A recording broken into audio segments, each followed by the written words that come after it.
On behalf of our director, Mark Pesky, I would like to welcome you, our audience on Zoom, and our distinguished guests at the center to today's event, The Poetry of Phoebe Giannisi. My name is Caroline Stark, and I am the Associate Director of Academic Affairs at the Center for Hellenic Studies. I'm happy to welcome back a former visiting artist and a former fellow as moderator for the proceedings, as well as our poet's collaborator and translator, Brian Sneeden. I will turn it over now to Laura Jansen, who will introduce our speakers and give a formal introduction of the event. Thank you. Thank you, Caroline. A very good afternoon to everyone here at the Center for Hellenic Studies at Washington, D.C. This is the poetry of Phoebe Giannisi, readings, performance, conversation. My name is Laura Jansen, and I am Associate Professor Reader of Classics and Comparative Literature at the University of Bristol in the UK.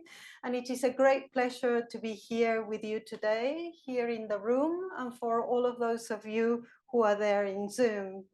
I would like to begin by thanking the Center for Hellenic Studies, Harvard, and its director, Professor Mark Shifsky, for so generously sponsoring this event. Thank you, Mark. I would also like to extend my thanks to the hospitality staff at the Center for Hellenic Studies for making us, as always, feel so incredibly comfortable during our stay, and to Olivia Henderson and John Fletcher for their ongoing warm support in preparation for today's event. Thank you, Olivia and John. It's much, much appreciated.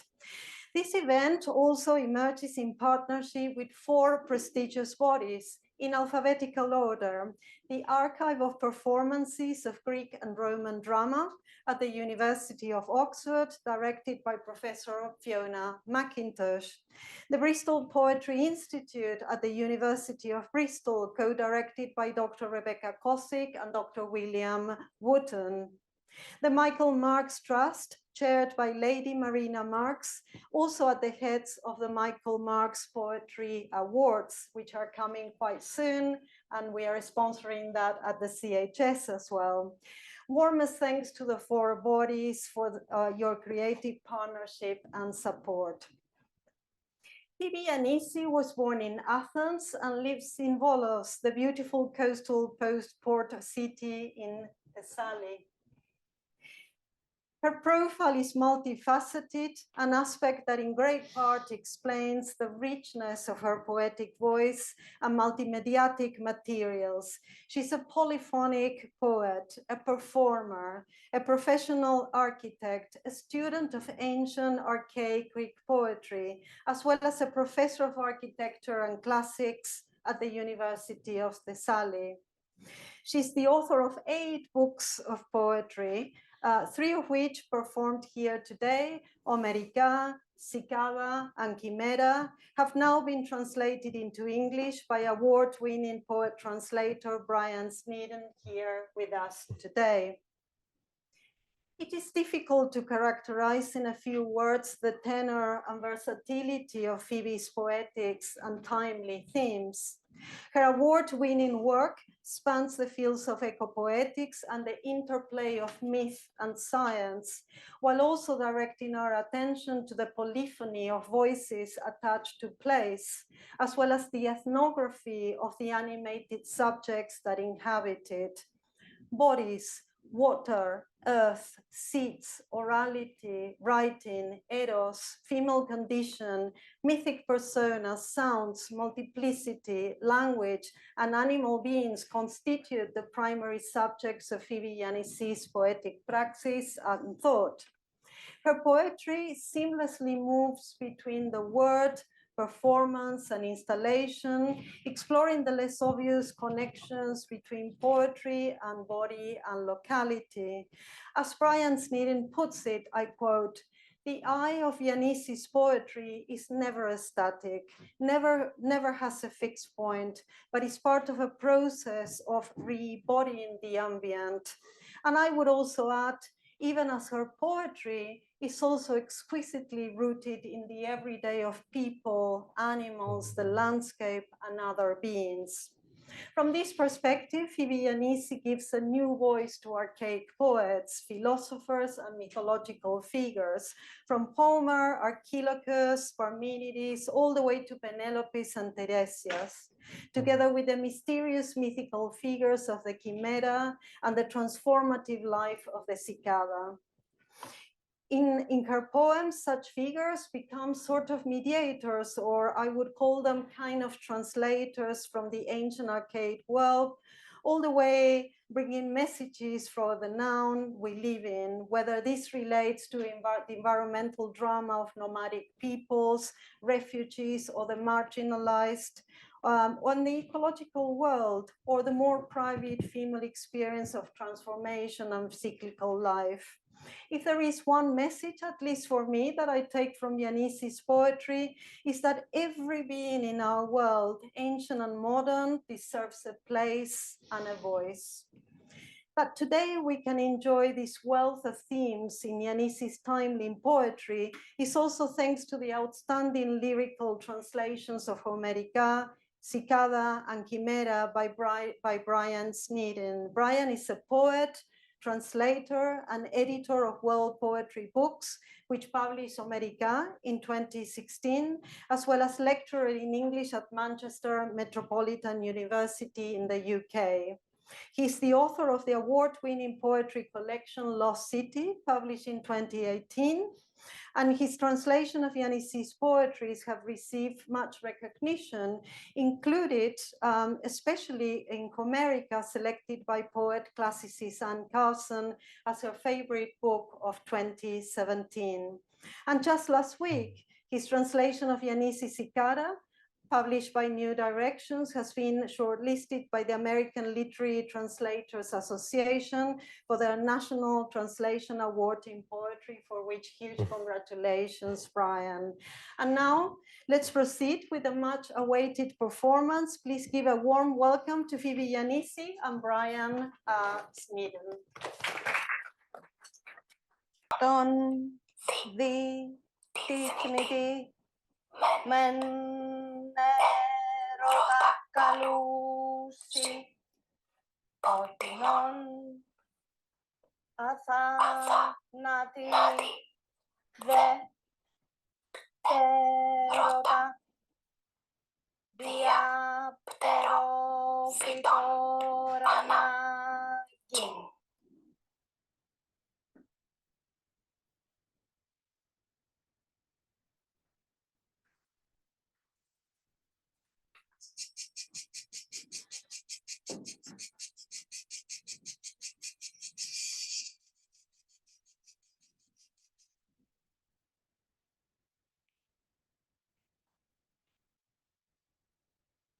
Γενέθλια. Birthday.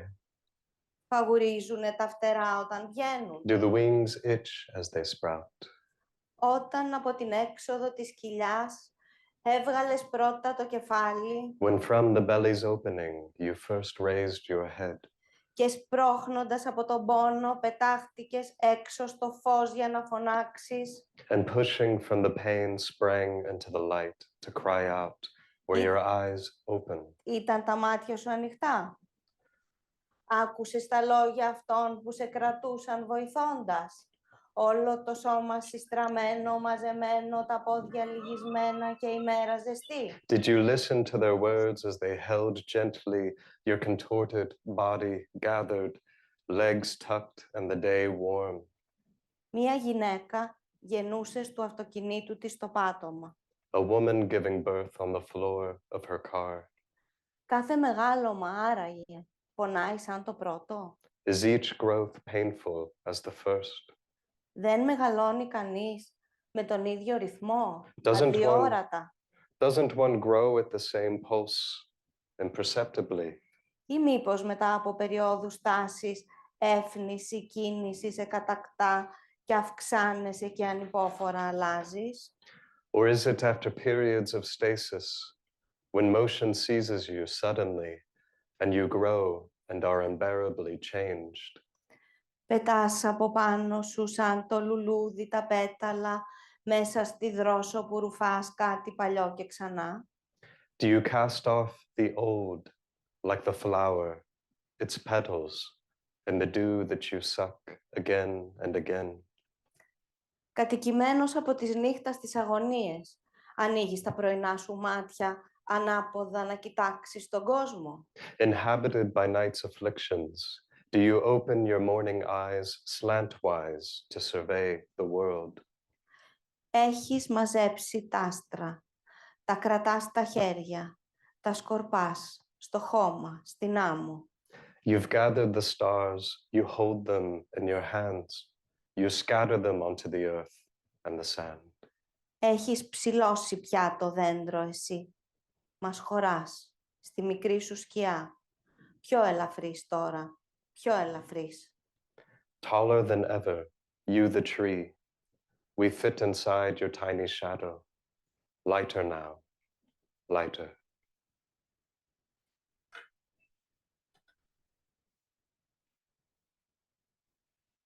Leaves. Inside these articulations, the beginnings of language. Outside of yes and no, inside only the I want.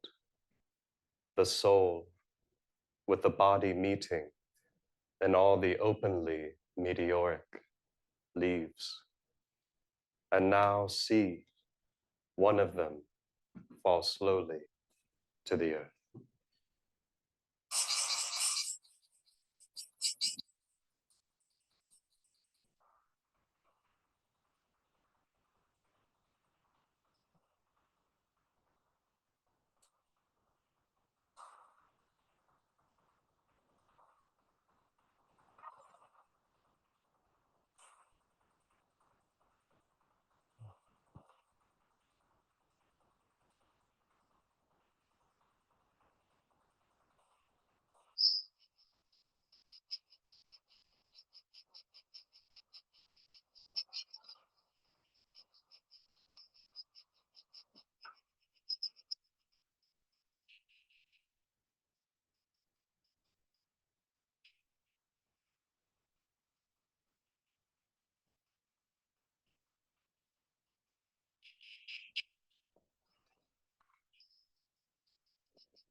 You says a cicada by the wind. Aquilo που says.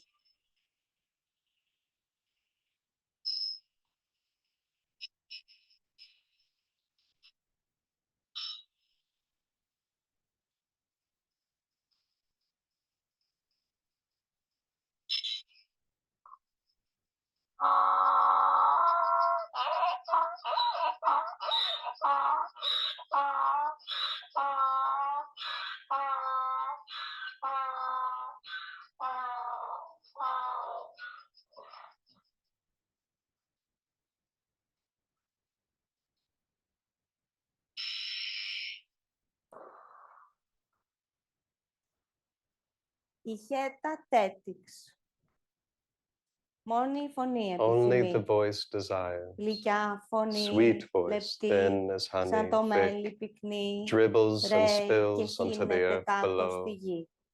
Ο Tithonus τυθωνός το in his κλουβί. cage, Ηχέτα whirring τέτοιξ. cicada. Ενώ το γαϊδουράγκαθο As the milk αρθεί, thistle flowers, ενώ as the το burning καύμα state κράτος εν within a κράτη state μες of στο summer θέρος detains όλους each of μακρατεί, us, the το ηχηρό blaring τζιτζίκι cicada χύνει στο χώμα τη spills φωνή. onto the ground the Αυτού voice που ένα of one επιθυμεί who και ceaselessly άδει, desires and από το recites ρυθμό του from his own ανεξάντλητο cadence, ζαλίζει, relentlessly dizzying like σαν τις sirens, σιρήνες drawing us ανεπαίσθητα κοιμίζει. imperceptibly to sleep.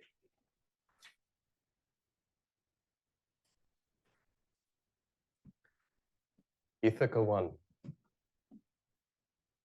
In front of the long table, foreign dinner guests, wine, your head shrouded, listening with tears to the song. I hear you leaving, becoming a stranger, a dream I had in front of the TV. Your language does not belong to me, telling the story, opening your mouth. The stranger wants to be sent back with chests full of gifts on a night like this one, blindfolded, with a crew pulling at the oars, and the boat asleep before turning to stone will tie off in beach sand beside the spring, bee jars, the games of little girls.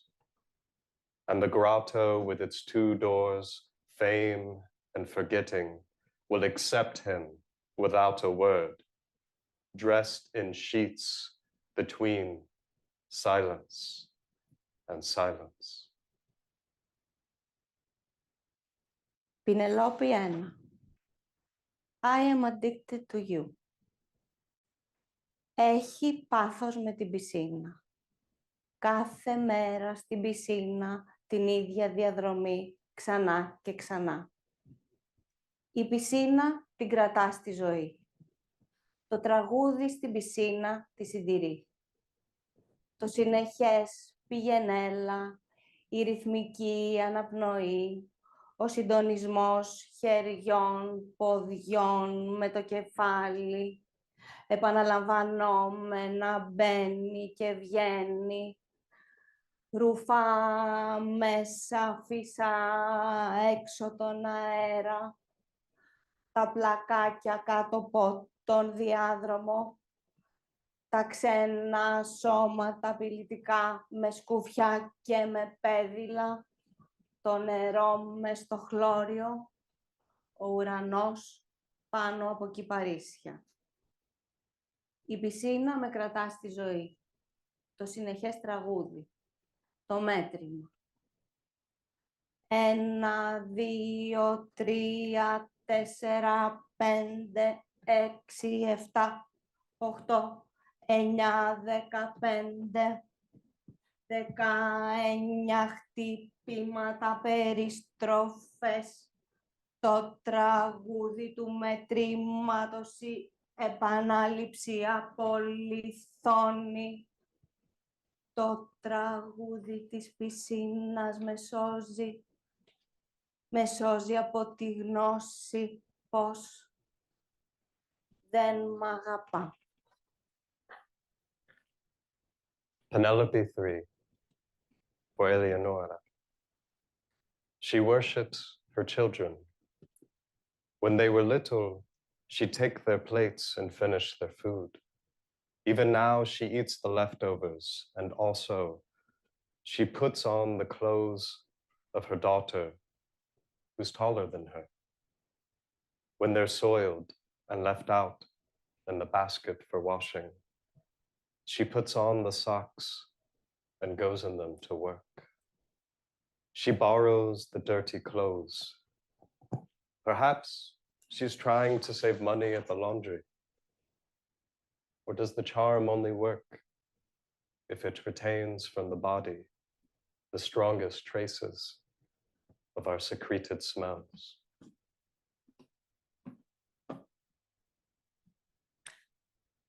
Κύκλοps. Κύκλοps. Είμαι κλεισμένη στη σπηλιά του Κύκλοπα. I'm locked inside the cave of the Cyclops. Το ένα μοναδικό του With his μάτι solitary με eye φρουρεί. guarding me, I stay awake. Κύκλοπα, άνοιξέ μου την πόρτα. Cyclops, open the door for me. Κύκλοπα, άφησέ με να Cyclops, φύγω. let me leave. Ο Κύκλοπας χαϊδεύει το The τρίχωμα της Cyclops ράχης μου. caresses the fuzz of my back, Τρώει το κρέας, το Lights τυρί, a το κρασί fire, μου. rubs his hands, Ρεύεται ευτυχισμένος, ενώ eats με φυλάει. my meat, my cheese, my wine. Κοιμάται ευτυχισμένος Sleeps με το happily, ένα still μοναδικό guarding του me. μάτι ανοιχτό. Burps with his solitary eye open. Little Scott says, Chimera, feminine, she-goat, sacrificed before the battle to the goddess Artemis. Wild goat, young female kid, a kid. Chimera, τρίμοφορφυρίων, ο προσθενμέν λέων, μέσον δε χήμερα, όπιστε δε δράκον.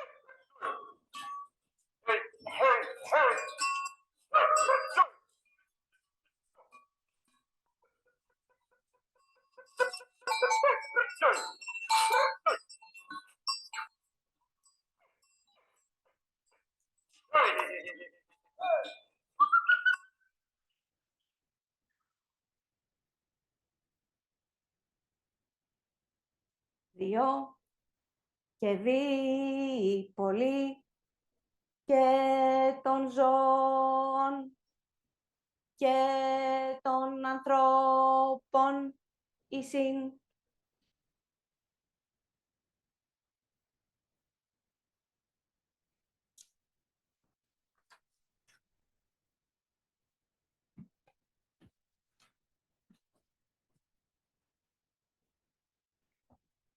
Αυτά είναι αγάπη στον άνθρωπο. Ναι. Γιατί εγώ έζησα με αυτά. Ναι. Και τα αγαπάω.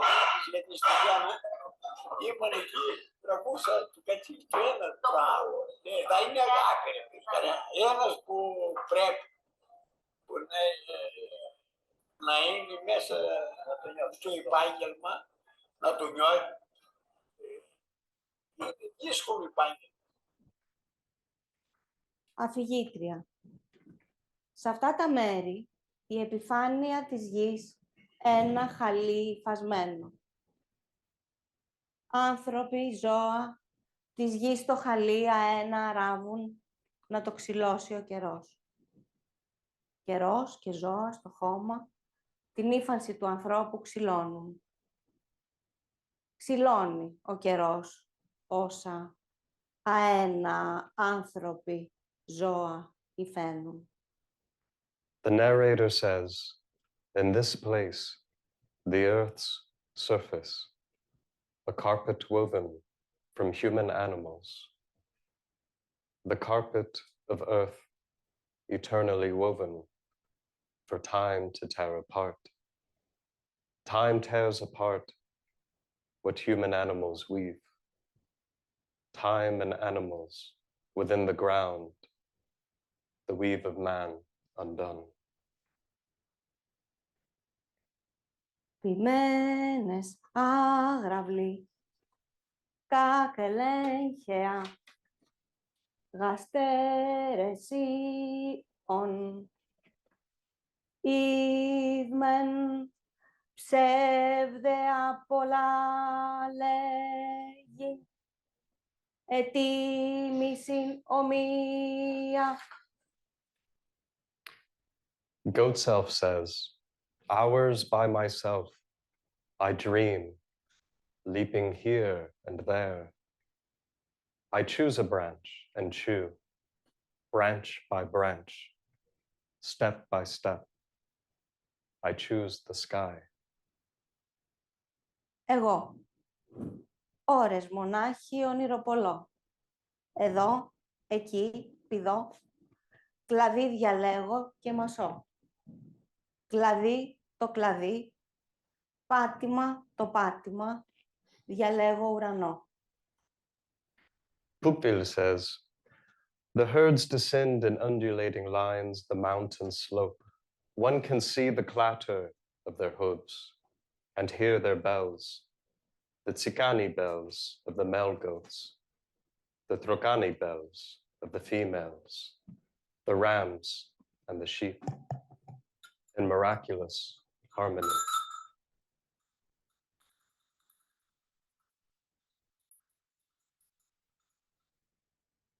God self. Εμένα που γεννήθηκα μες στην αρμύρα, μου μπούκωσαν το στόμα με του βουνού τα χώματα. Me, born of the sea. They stuffed my mouth with earth from the mountain. You say you're beautiful, like a goat, perched on top of me. Είμαι το κατσίκι και είσαι η βουνοκορφή. I am the goat, you are the mountain slope. Matsi says, goats are rocks come to life. Η Μάτση. Τα γίδια ένας βράχος που ζωντάνεψε. Εγώ. Τα γίδια ένα κύμα που γελάει. A laughing wave. The narrator says, are they any different? Rocks of the mountain and rocks of the sea. The same shepherd scales them. Η διαδρομή του Απόστολα ήταν ευθεία για να μην μιλικούσε για να κάνει τσούκα, δυστικά από εκεί Δήμητρα,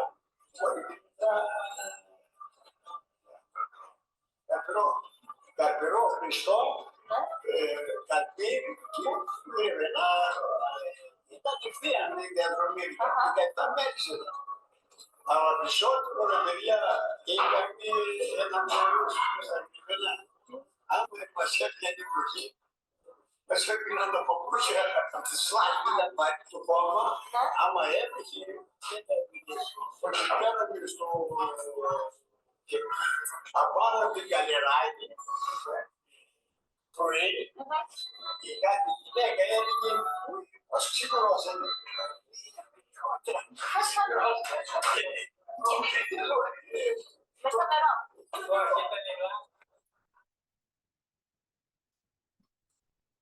Henri Bell says, in autumn, when the north wind brings the first snows as a harbinger of heavy winter to come, they descend back down into the valleys. In spring, when the scorching heat that is fatal for the animals begins, and the young goats have been sold for Easter, they slowly ascend back into the cold airs from which winter had driven them. Lukopoulos says, the shepherd never lets the crook slip from his hand. He would endure what the boatman endures, who looses his oar on the open sea.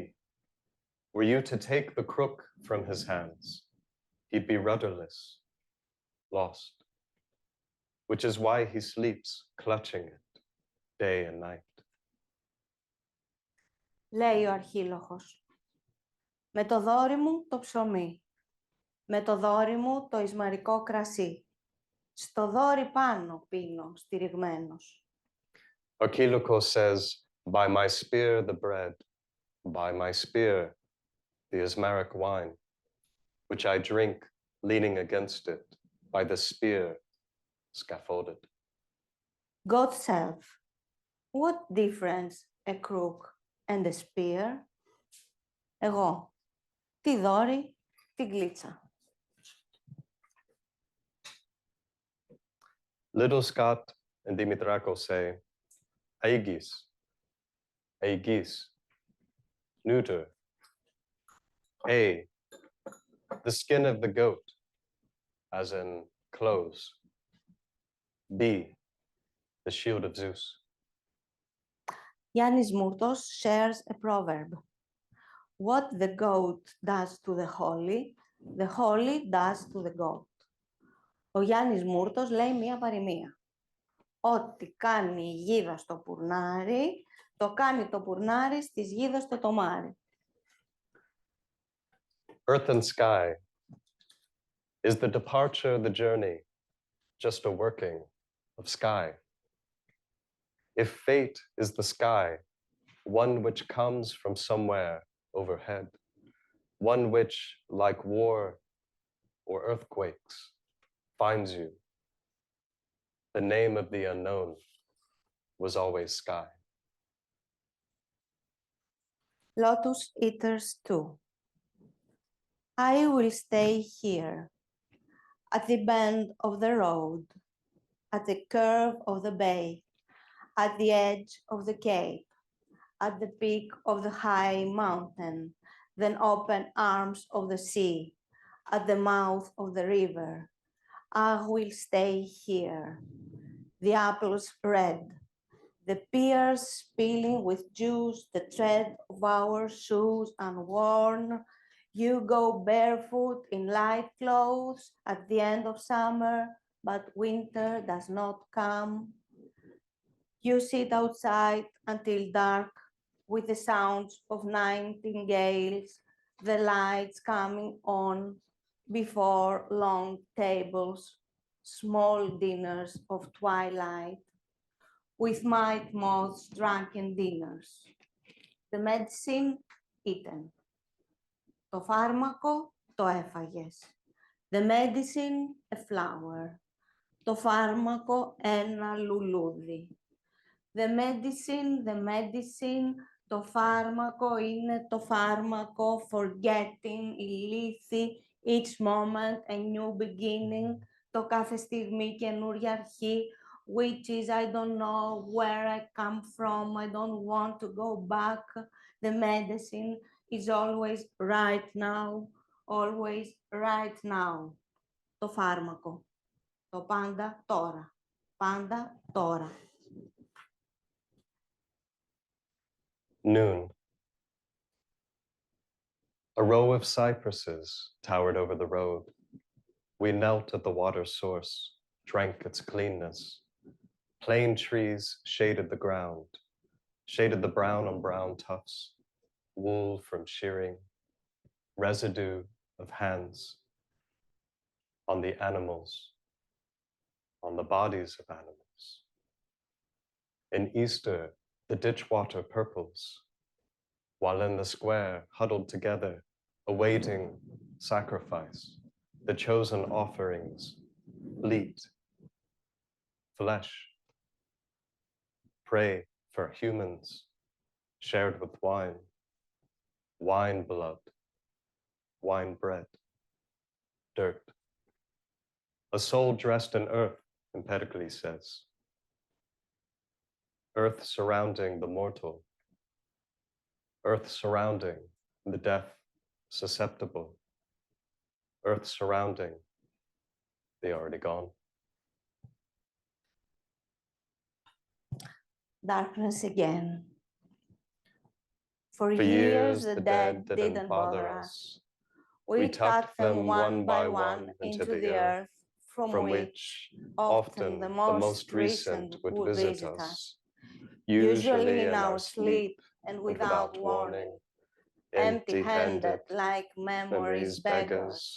Their gaze and voice and sudden appearance at our door was sometimes frightening, other times comforting.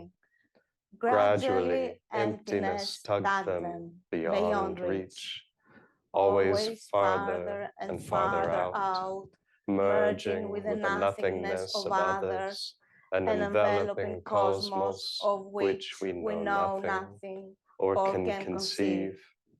We forgot them, but never once did their blood stop reaching still deeper, through the same quirks, the same demeanor, and forgotten antics. Did they always belong to us? For years, the dead didn't bother us. Then the pains began, and desires, which woke them and made them reach out their hands again to us, and night their song from nowhere, all that is left to them, now that what's here is ours. Blood, earth, flesh, bone, and joined heart abiding.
Μικρό το παιδί μου, χορεύω και υπάρχει η ζωή μου.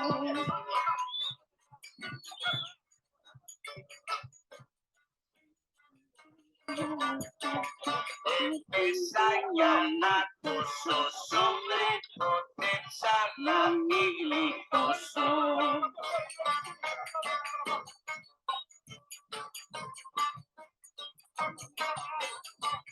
Δεν παρασύρε το ρέμα, βρε μάνα μου, δεν είναι ψέμα.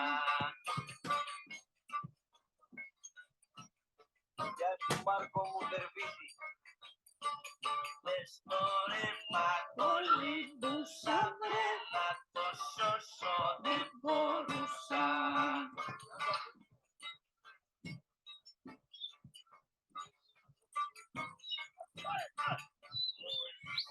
Τα στεριά, δυο παιδιά και μια γριά.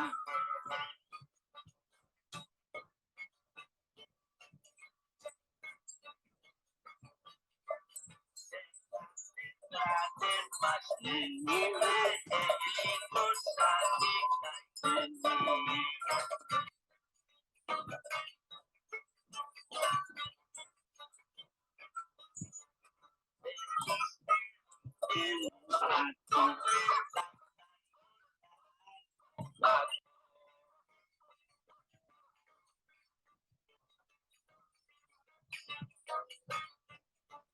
Μια γεαγιά σωτήρα, δεν τα πήξολα η πλημμύρα.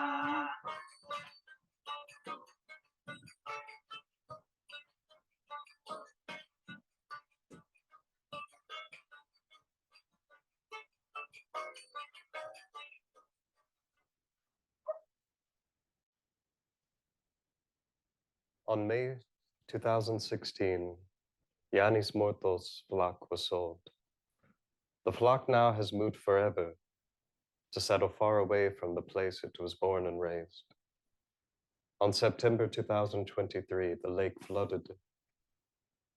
Thousands of animals have been drowned, and the land of the pens is now 5 meters below water. Parmenides says, «Λέψε δε, όμως, απεώντα νέο, νό, παρεώντα, βεβαίως». I dedicate this performance to all the kids that are sacrificed on earth. Kids, kids, Mother Earth.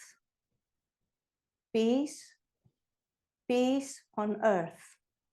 Thank you.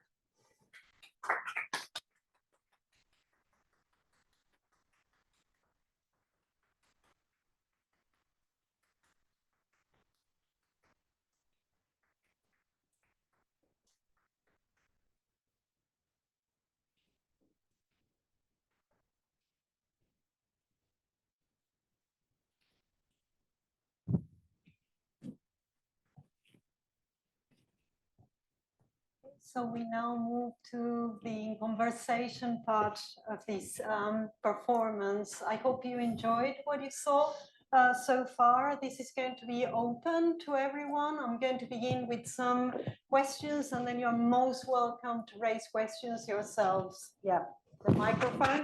Okay, all right. So, Teve, I wanted to begin with you and your poetic journey. Where does this begin? Oh, in the past or in the present?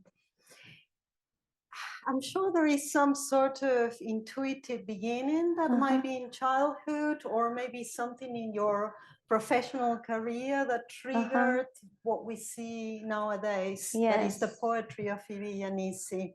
Okay, I think there are three things that, in a way, you mentioned what you said. Thank you very much. I lost the text. So it was three things. The one was the way I enjoyed life in Greece during summer, which was something that was magical. I imagine everyone's childhood is magical, but for me, it had this character of the specific place with all its attributes. the whole environment.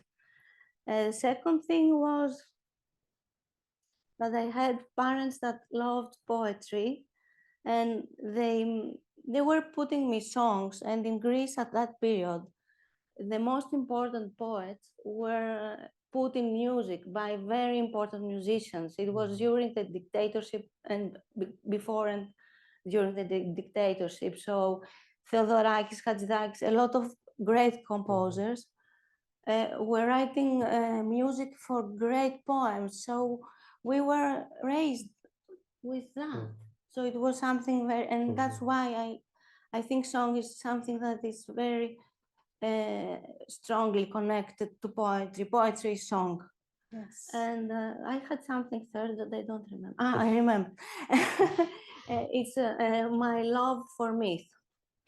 Yeah, I love myths, and I love from being very, very small again. Yes. So there were different parts already in your life that were beginning to give a certain shape to this poetic voice that comes to be in maturity in many ways, I suppose. There is another aspect of your poetry that I find fascinating, which is almost like you remove the poetic self in you and give a voice to the universe at large, to animals. We have just seen the life of goats and what happens, and then with this dramatic environmental disaster that occurred quite recently. So it's almost like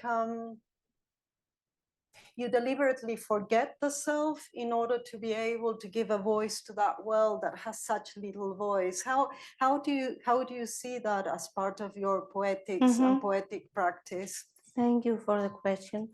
I think I would say that I never speak for myself, but at a certain point, writing poetry, I felt that it is too much for one to write not explicitly, only for herself. So it had to be connected with the outside world. And I think that poetry is something, for me, I tried to write a small essay on that. It's a kind of breath or breathe? Breath. It's a kind of air that something that comes from the outside reaches you in a way. But this outside can be the environment, the feelings, the other world, the other people. It can be something that we hear somewhere. It can be memory. It can be a dream. So it's something that comes from somewhere, and you really, literally, breathe. You breathe it. You breathe it in, yeah. And breathing it, then you have to breathe out. So in a way, you all poetry does is this kind of breath in between the out, the in, and this cycle. So then I thought, how can I get rid of this I? And I tried several methods for that. Yes. The myth is one of them. The other is the other text or the other fragments that can be incorporated in what I am doing. It's not only mine. So it's others that come inside, and then I have to give them the right to speak by themselves and to name them. I mean, we do it, but we don't name the people, but we have to name them. So yes, so that's another way. What's the other? And the sound, I don't know, it has to do with that also. So you were talking about taking in it's almost like an inspiration, Yes, as it were. I know, So I am afraid of the word. this inspiration is very interesting because it comes from your surroundings, the world, the ecological world, or the drama of those moving around this earth, but it also comes from antiquity. So tell us a little bit, what is it that inspired, why certain authors or certain voices over others kind of inspire that world that you're describing?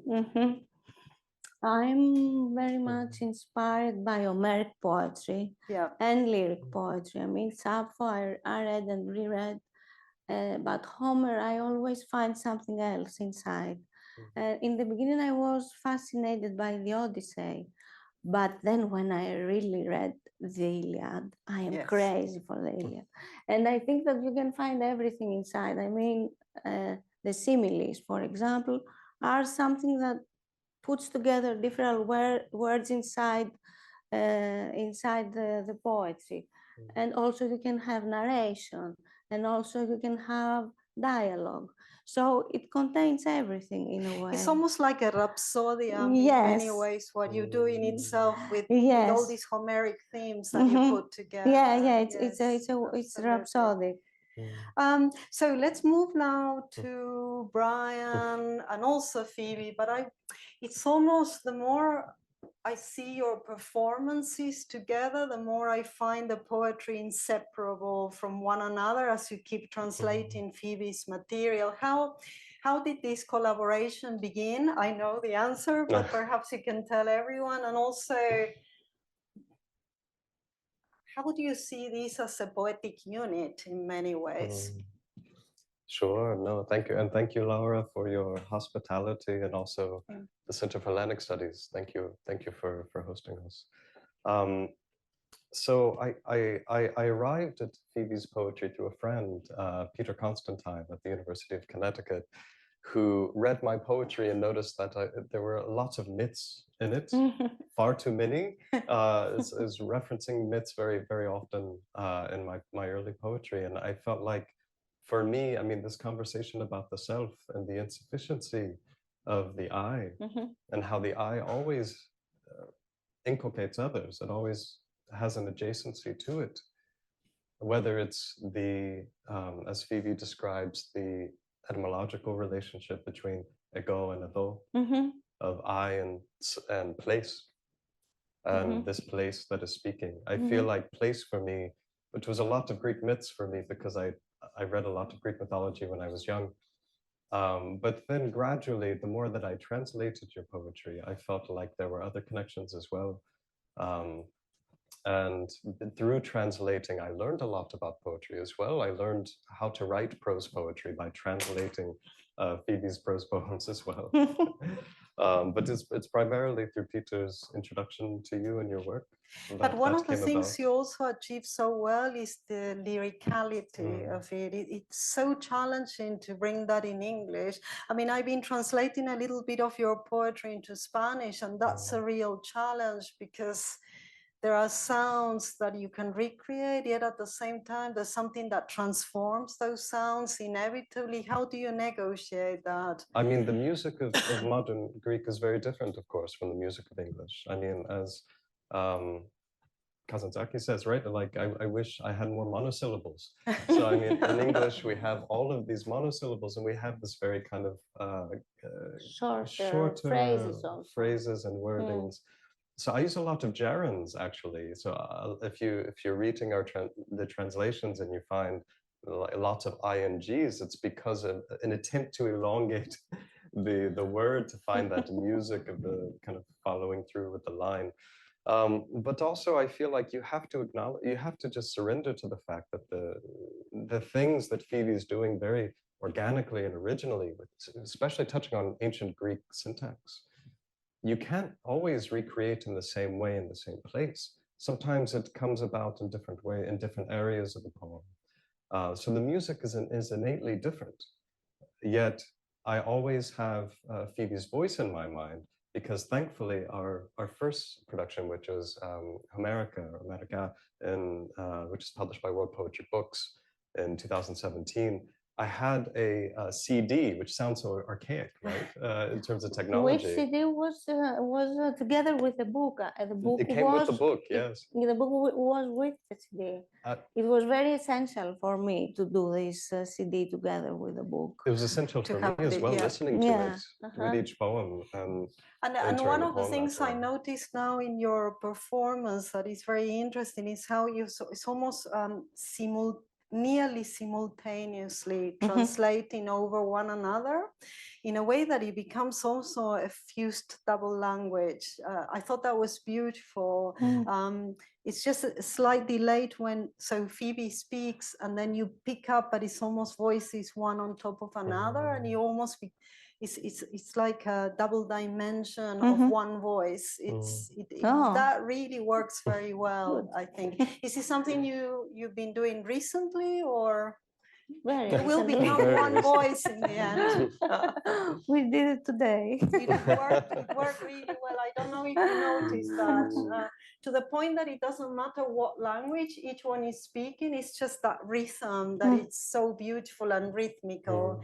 Anyway, let's open questions. If anyone has any questions, yes, please. Loud, because I don't know if we have a microphone around so everyone can hear. Thank you so much for that. I have a question about the medium that the poem exists in, and the relationship for you between the poem on the page and the performed poem. Are the two separate? Is one a development of the other? What comes first? How do they relate? That's a very interesting question. Thank you. It depends. It depends, really. Because, for example, for Homerica, when I wrote Homerica, was so much inside the rhythm when I wrote them that this was the most important thing to stress upon. And I was changing the poem for the rhythm. So it was firstly oral and then written. But then, for example, for Cicada, where I started doing a kind of structure of the book, which was also an installation. So this started having another kind of importance then in my work, but it's something that I learned from my professor, Jesper Svembro, that while reading was allowed when in ancient Greece, and then I did a thesis on that. Walking in the sanctuaries, what somebody would do was read aloud and hear the others reading aloud. So I used this as an idea in an installation I did in the National Museum of Contemporary Art, where they asked me to make a poetic installation, and I chose the Cicada. But then the whole thing was how you can read aloud in space. And then this is one kind of writing that has to do with space, three-dimensional space. And then this, something like an analogous of this of the sanctuaries. And then this had passed to some manuscripts where I put the fragments together.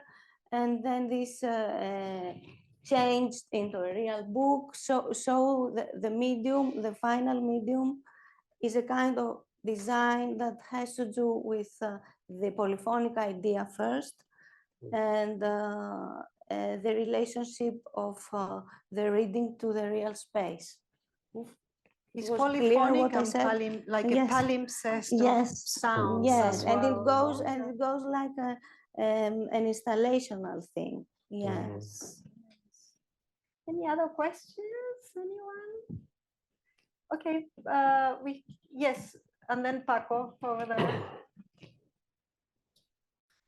So I was really intrigued by your use of textiles, both in the poetry. No, I think that sounds a little, yeah, thank you. I was interested in your use of textiles and weavings in the poetry, but also in the performance. And I was wondering if you could just talk a little bit about that. For example, if these textiles that you're using in the performance are things that you also make, or things that have a connection to life in Greece and so on. Thank you. The textiles were part of the performance because from the beginning I wanted, in this kind of process of wanting to making disappear the eye, to cover the face. So the covering of the face was something that you can also read in the Odyssey, where, for example, when somebody is mourning, he covers his head. But then Odysseus, for example, he covers his head and he has no eye because nobody knows who he is. So I started with this idea of covering, and then I used also a basket, which was in the Cicada project, which is also woven, but with another kind of material, something also for the... But then when I went to the word of the goats, this apron, this thing I am using, is made by the Vlachs. These shepherds had a very elaborated technique of weaving, and really they made pieces of cloth very heavy.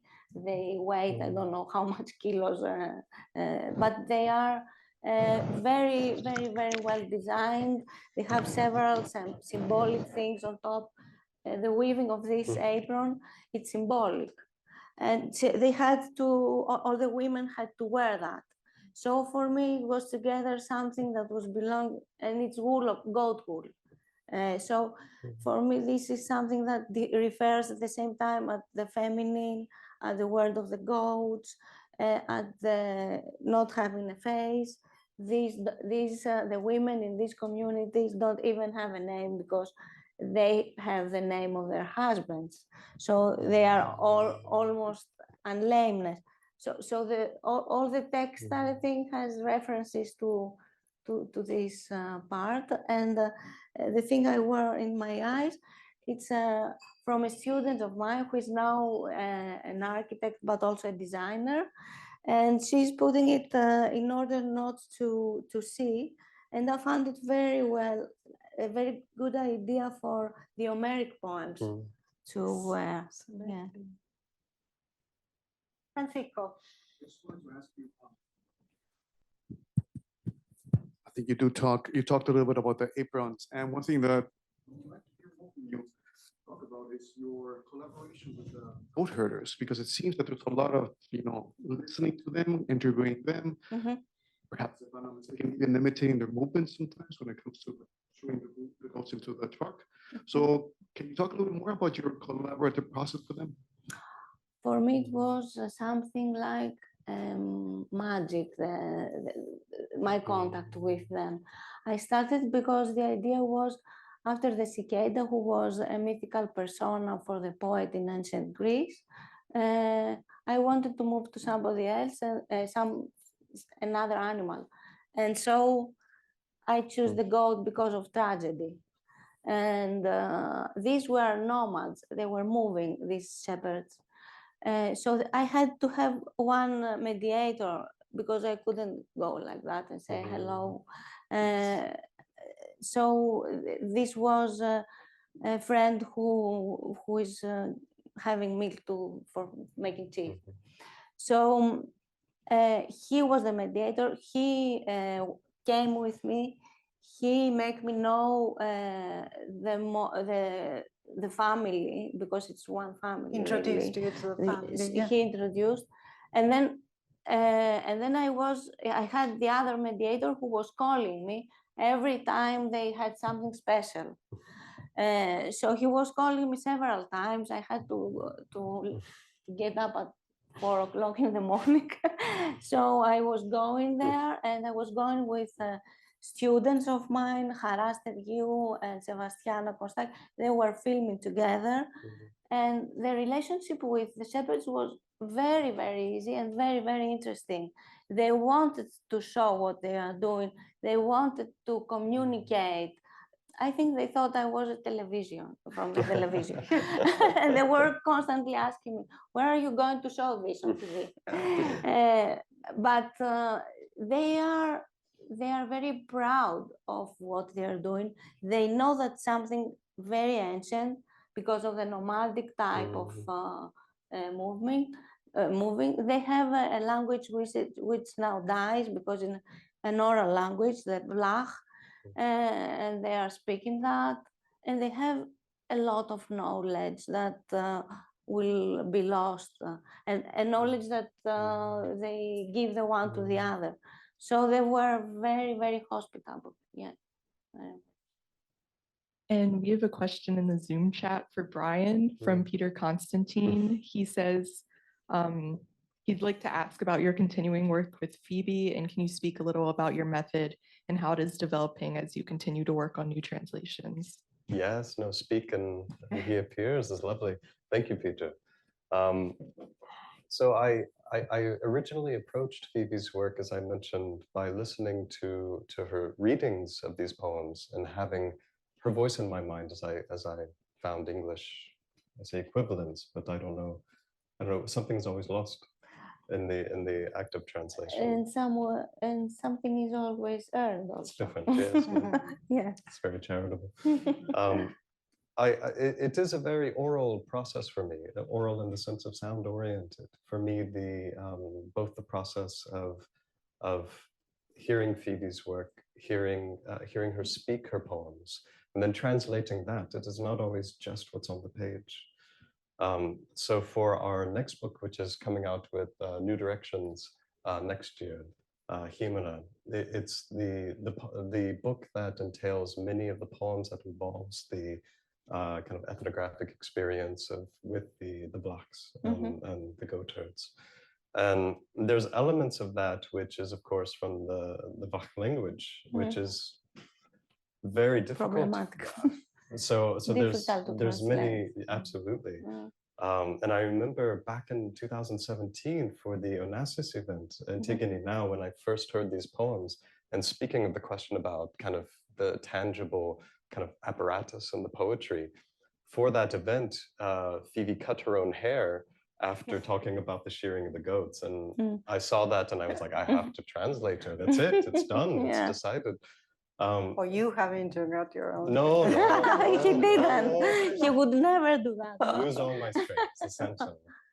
But so for that experience of hearing the voice, having the Phoebe's breath length in my ears on translating, that is essential. And I think it's always been and going forward as well. I mean, one thing that really fascinates me with this collaboration between the poetry and translator, and of course you yourself being a poet, one is the fixed page, what you publish, and the other one is this sort of movement that is the performance itself is another form of translation, because you add so many dimensions into it, the mediality, the materiality, the video installation arts that you bring. That's almost like a moving page of translate. Which one do you think you gain more from the process of actually transferring ideas, or is it more this kind of performance? I think it's both, and I think also our conversations. So I'll ask about a passage, and sometimes Phoebe will answer very unhelpfully, I don't know. But this is what I was feeling at the time when I wrote this.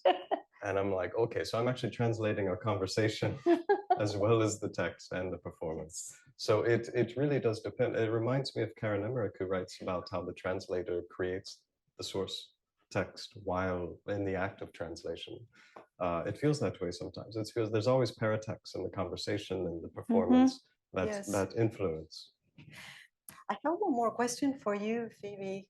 Do you think your audience includes children?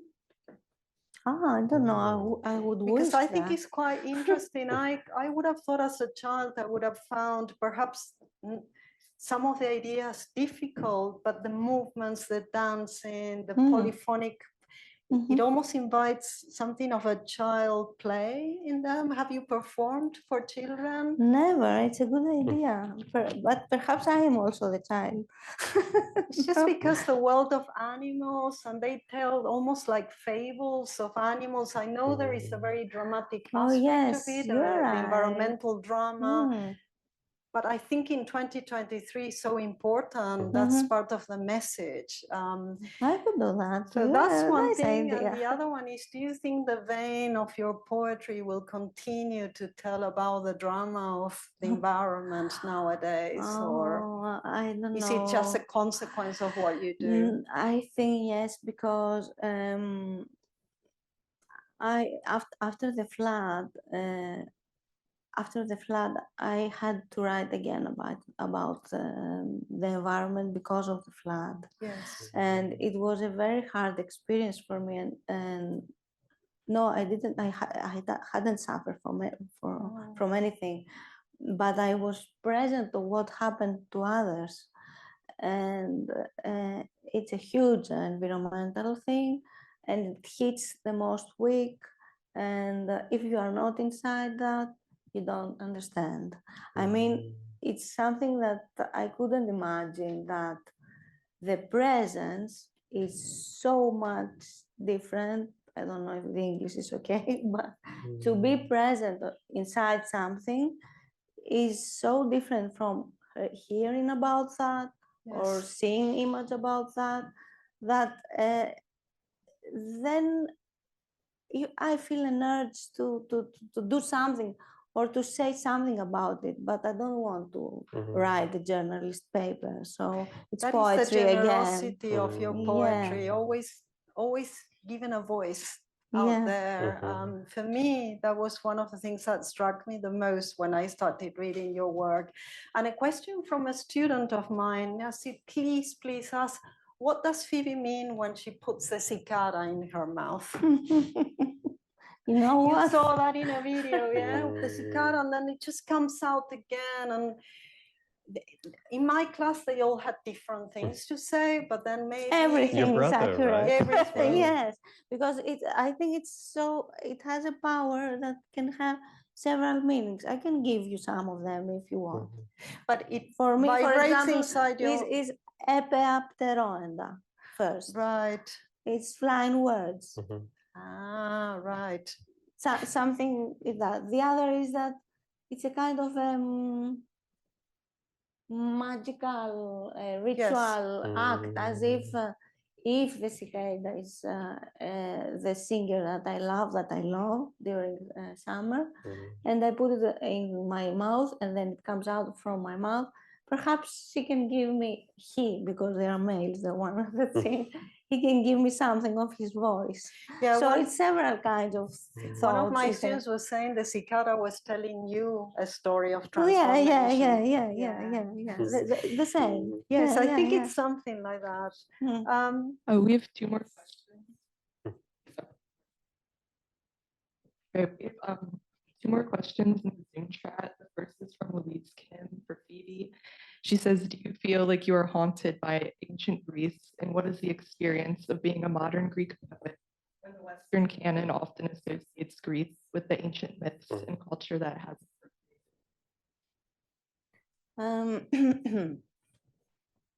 Of course I am haunted, that's obvious. You cannot say the opposite. But I'm also haunted by the contemporary world. So the one dives inside the other, and I don't know what happens, but I don't write ancient Greek poetry. Yeah, that's something. And I don't want also, because that's something important in that question, because in Greece it can serve as a nationalistic thing to write poetry that has inside ancient Greece. But I think that my own method excludes that by definition. So I don't mind. So I don't feel guilty for doing that. Otherwise, I would feel guilty. I would to have this symbol of this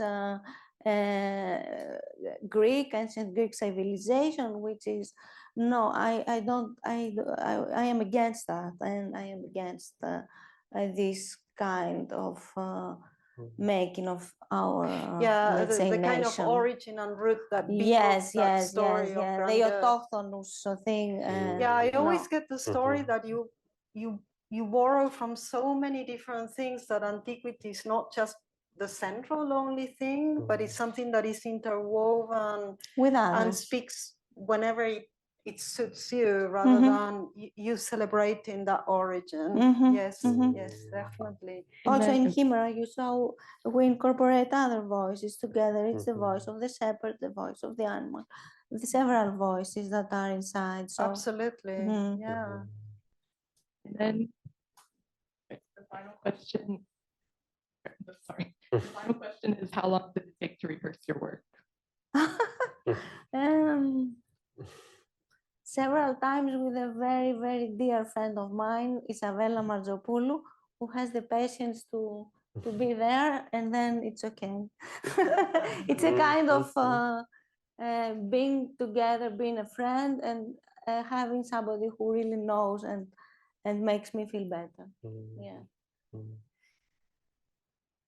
I hope you all enjoyed this. For me, was a pleasure to be able to bring you both here and share this amazing work that you do, Phoebe, and the amazing lyrical interpretation that you bring into it. And I hope you go out now in the outside world and look a little bit more at nature, as we all should, rather than being so focused in certain things, because that's the message Phoebe is bringing to the world. Thank you very much.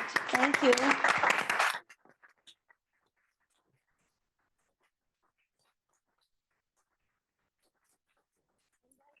My thanks, because I thank you, Lara, for making this. Yes, for thank you, making Lara. this. You Thank did you. everything. Thank You're you an very much. amazing person and scholar together. Thank you. Thank Yeah, you very much. Thank you very much. I think Mark wants to say a word. I am Mark Shesky. I'm the director of this center. It's very much my pleasure to welcome you here. I'm sorry that I missed the very beginning, but I'm glad I was able to be here for most of the discussion. And I thought of the cicadas that we have in Washington. Is it every 17 years? But we last had them in 2021, and they're quite dramatic. But thank you for bringing us the spirit of that. We don't have to wait another 15 or 14 years. So thank you so much for coming, Brian. Thank you, Laura. Thank you for organizing this. Thanks to everybody on Zoom for Yes. zooming in. Maybe everyone's gone already, but oh, very good. So we will now adjourn, and we have some refreshments in the back. So I hope there'll be opportunity for everybody to continue the discussion. So thank you all very much. Thank you. Thank you. Thank you.